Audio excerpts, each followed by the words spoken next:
Isa si Gloria sa mga naging scholar ng CVAP. Sa kabila ng pagiging PWD dahil sa polio, hindi ito naging hadlang sa pangarap niyang maging isang voice artist. When I joined CVAP, the more na naging strong yung personality ko. Kasi iba ang nagagawa ng CVAP. Ang laking tulong sa akin ito.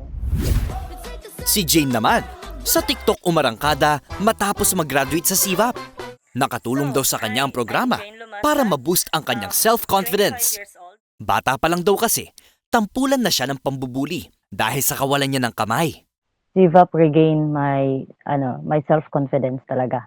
That is why in-expose na natin yung sarili natin sa karamihan, especially sa social media. Doon tayo nagpa-inspire ng karamihan.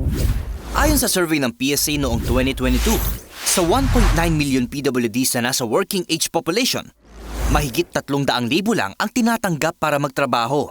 Bagay na ginawang inspirasyon ng CVAP para magbukas ng oportunidad sa mga PWDs. Katulad din ba kayo ni Gloria at Jane na nangangarap maging isang dubber, voice-over artist o kaya maging isang public speaker? Naku, hindi nyo na kailangan gumastos para matupad ang pangarap na yan dahil sagot na kayo ng Certified Voice Artist Program. Ang Certified Voice Artist Program o mas kilala bilang CVAP, ang kauna-unahang online voice artistry school sa buong Pilipinas. Sila lang din ang nag-o-offer ng free training para sa mga persons with disability. Ayon sa founder ng program na si Pocholo de Leon Gonzalez, ang maganda kasi sa CVAP, it's not all about voice acting, it's voice artistry. So, ibig sabihin, lahat ng gumagamit ng boses, pwede nilang gamitin yung boses nila para makatulong sa iba. At dahil pangunahing layunin ng CVAP ang tumulong na marinig ang boses ng marami, binuksan nila ang programa para sa mga PWDs for free.